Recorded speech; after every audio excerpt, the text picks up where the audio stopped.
All right. Hello, everyone. I wanted to give an update. This is Eric Stoddard, the superintendent of USD 105 Rollins County. I just wanted to give an update on our school situation to start the school year. I know it's been a difficult summer for our community and the people in our community, and this is going to be our tentative plan to start the school year. We're still not completely finished with everything in our preparation, but we need to get some information out to the community so you guys know what's going on. I am going to move to sharing my screen here.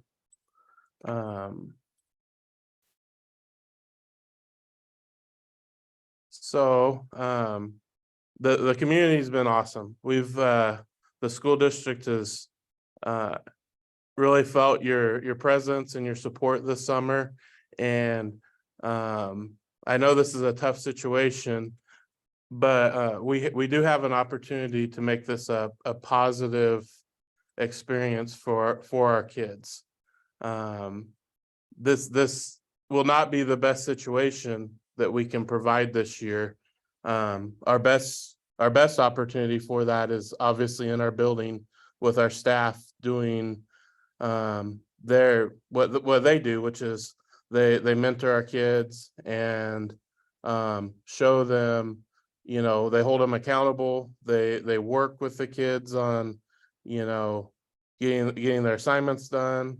They teach them resiliency, which will be a huge part of the school year for our students, staff, parents, and our community.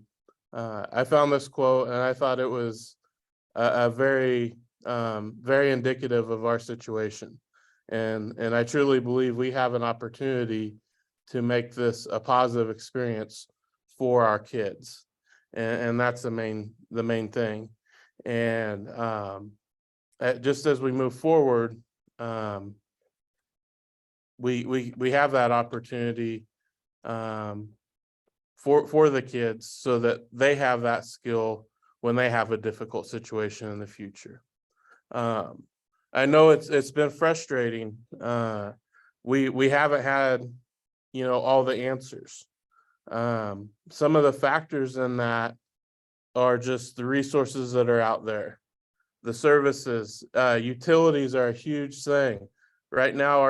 Our building, and we'll go in this a little bit more, but we have to rerun utilities like into the main gym, and a lot of those supplies, there's a wait time on getting them, and so a lot of those things aren't available, and so getting timelines has been hard just because of that reason.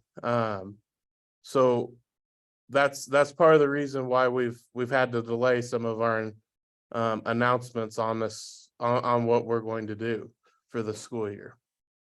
The next thing is our building situation. Right now, we'll break this down into three main areas. We have our north end of the building, which was built in 1925 or thereabouts.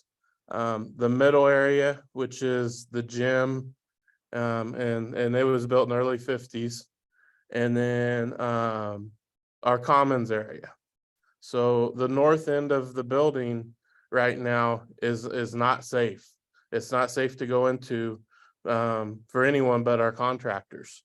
And we have to be cognizant of that. We don't know how much time it's going to take to repair it or rebuild. If it can be repaired. We don't know the cost. It's very difficult to get those answers right now. Part of that is the distance to where a lot of the contractors are located, and part of that is just it's in a difficult situation. The fire did a lot of damage, and we've released that in previous posts. So that's where we're at with the north part.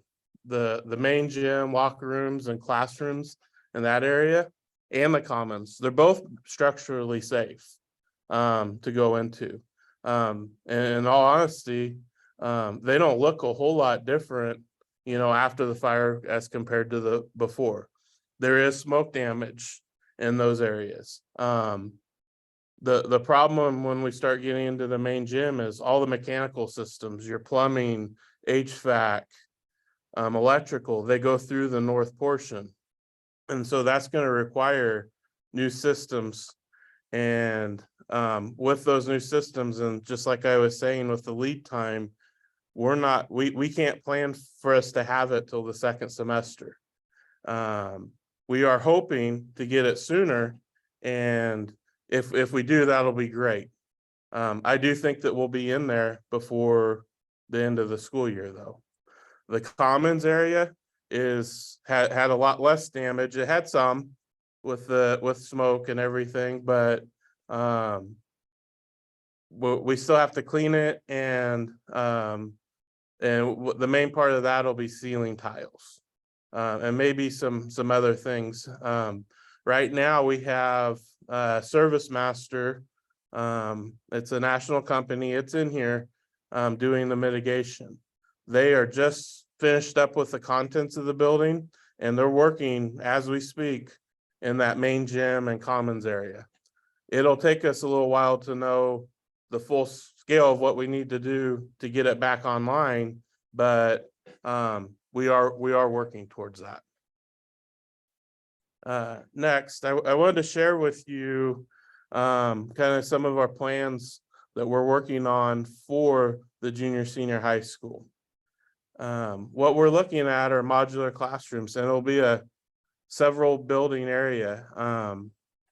And right now we've contracted with DCS Services out of Wichita, and they're working through getting our modular classrooms up and going. Let's see here. Attached right here is the look. It's the map of what we're working off of. As you can tell, we'll have an office area, a locker room, and then a variety of classrooms buildings. We have an 8 classroom building, a 4 classroom building, and two classroom buildings. And then there'll be kind of a decking that connects all those buildings together. What was interesting in all of this is just how all this has come together. We need about 16 spaces to run our high school, and these are the buildings that are available to us. So when we're looking at that, that's part of the reason it's come together like this. But I think it'll be a really good location. One of our goals was to keep our junior high and senior high campus together. And as we've gone through this, it will look like a good situation for our kids as we move into, at the very least, the next year, if not, and more likely, a lot longer time period. So next, I wanted to talk about this upcoming school year. As I said before, the buildings will not be ready till mid-September to early October. So that leads us to having to make some plans to get the school year started. And this is where we're going. Elementary school should be able to operate out of the elementary with just some minor adjustments. Some of those minor adjustments, we're going to, as an example, keep music and band from the junior senior high in the elementary school with some busing. So the reason for that is just that's one less space that we need, and it's minimal on the busing end. The other thing is, at the beginning, or I should say, our cafeteria is going to have to run out of the elementary school, even when we get up to the new site. So those are kind of the adjustments I'm talking about. The junior senior high school, we're going to start off, and these are our tentative plans now. We still have some approvals to go through, but what we're looking at is the Methodist Church using part of the elementary. We do have some extra classrooms that that we should be able to work out of, and then the VOAG building. So as we go through this, so when are we going to start school? That's the next question.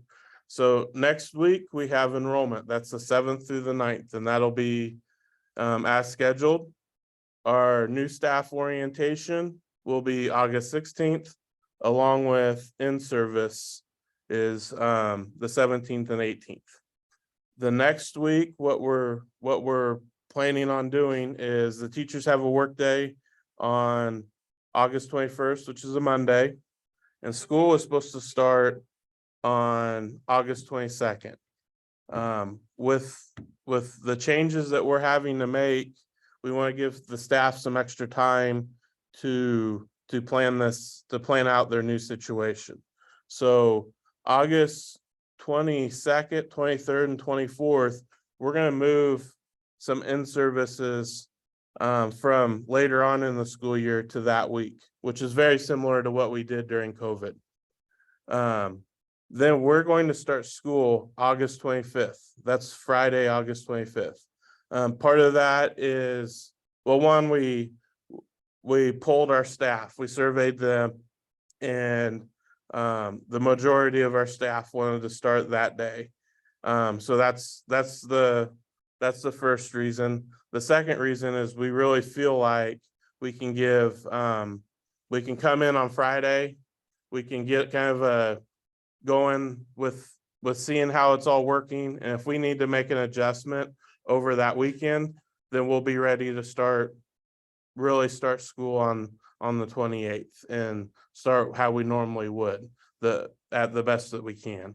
So Friday, August 25th will be the first day of school. So some kind of considerations for our starting time frame and the locations. Just, as we're going through this, we want to start school on time as close as we can.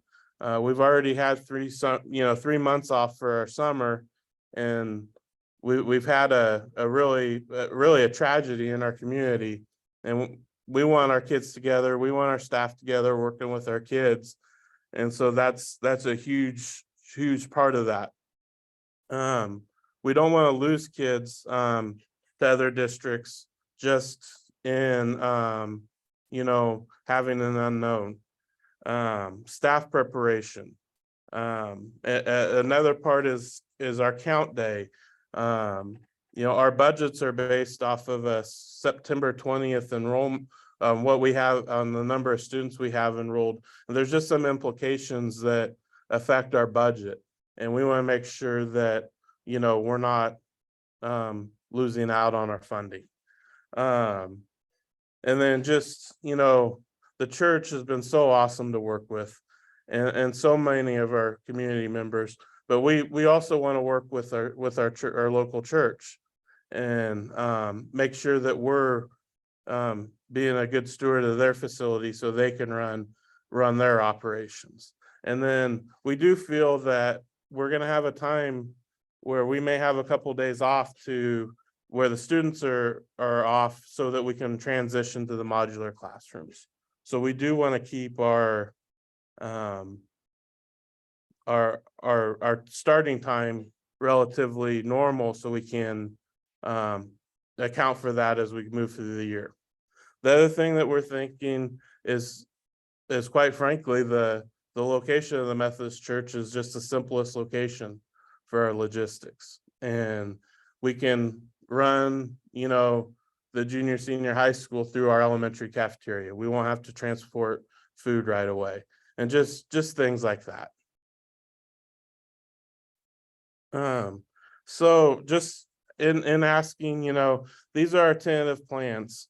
We'll have the majority of our classrooms in the Methodist Church, and like I said, they've really opened up their facility for us, and we were very appreciative. We will have some classes in the elementary school.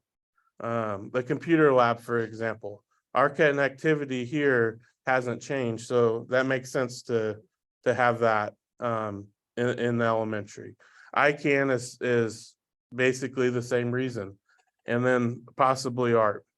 The VOAG building, we'll be able to use that just as we normally would. The only thing that's really changed is we've moved the weight room to the current, or the wrestling room. And so that's where we'll run our PE out of, is the weight room, and then just, utilizing the outdoors. Just like kind of some other things, like I said, lunch, we'll run that through the elementary cafeteria. We'll have to do some transportation of busing between each hour between the VOAG building and the elementary and Methodist church. And then just another consideration as we're going through this is just the connectivity. We're working on that piece, but I'm not expecting it to be the same as what we would normally have in our buildings. And this is for our temporary plan. We'll have a good plan for the modulars. The classrooms are going to be pretty basic right now. We've ordered whiteboards, and we're in the process of getting storage cabinets for each classroom. And then since the fire, we've been ordering replacement curriculum for what we've lost in the building. And then we're working on folding chairs and tables to move forward. So I would like to show that this will present a problem as far as parking situation, and we're working through the safety issues through that.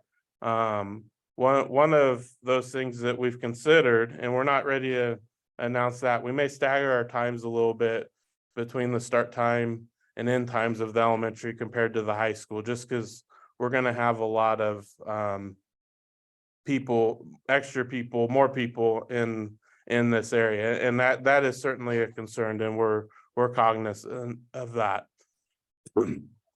Excuse me. So I will show you kind of a map of what we are thinking of for some parking spaces. We're not finished with this, and we're continuing to work through it, but Mrs. Schmidt has offered her lot to help us out, and that's so awesome. That's an example of the community coming together to help each other out, and we're very appreciative of that. So this picture here is from 2014. I counted at the high school, excuse me, about 61, 62 cars up there. And I'm estimating that we'll have about, if we use the areas shown, we'll have about 80 spots. So I do think it's doable. We'll probably end up asking, to carpool as much as we can and take that into account, just so we don't make this area too busy going forward. So just as we're moving through this, like I said, we're working through all these issues as we're going through. Activities. Let me give you some information on activities. The football field, we should be able to operate relatively normal. We do need to get some power to the press box. That does run out of the locker room area, so we'll have to figure out something for that. But that's not a huge issue. That can be done. To start off, we may have to have some portable restrooms for games, and then locker room space, and we're working through those issues. I don't see why we won't have our games as normal in Massacre Canyon this year. For volleyball, this is where it's going to change some. Our practices for junior high and high school, they'll all have to be done at the elementary school. While we're in this kind of temporary situation, we won't have access to the main gym. And like I said, it may not be till the second semester. So everything's going to have to go out of the elementary. For some games, we are going to use the gym where it makes sense. And then we do have some other scheduled at the Colby Event Center. And that schedule should be coming out here pretty quick, so everybody knows what's going on with that. With that, like I said, the commons, we should be back and using it relatively soon. We kind of have it the first 2 weeks just so we can plan that we probably won't be back in there, but that's just for us, so we're with our planning. And then just as we close, you know, like I said, this will be a very difficult, or this has been a very difficult time for our community, and we understand that. It's been very difficult for everybody, and we want to make this a positive experience as best as what we can with what our new situation is. I would really say that, you know, we're more than likely going to be in our modular classrooms at least for a year, and more than likely 2 to 4 years. So this isn't something that's going to go away anytime soon. And we have the opportunity to really, you know, come together and work together through this. So as I leave you, just if you have questions, do not hesitate to email or call me. You know, my door is always open. And if you have questions or concerns, please do not hesitate to send that to me. We're working diligently to make this the best situation we can. Mr. Sampson, Mrs. Schromick, all the district leadership staff, and then our board, everybody wants the best situation for the kids. And we've all been working very diligently for that. And I can't thank them enough. And just as we end, I can't wait to see everybody. You know, while this is a tentative plan right now, I wouldn't tell it to you if I didn't think that we would be able to move forward on it. And so I can't wait to see everybody the first day of school, and have, you know, the kids coming in and smiling, and that's one of my favorite days of the year. And I'm looking forward to it so much. So just have a great day, have a great weekend, and as we say, it's you know, Buffalo strong, and we'll get through this together.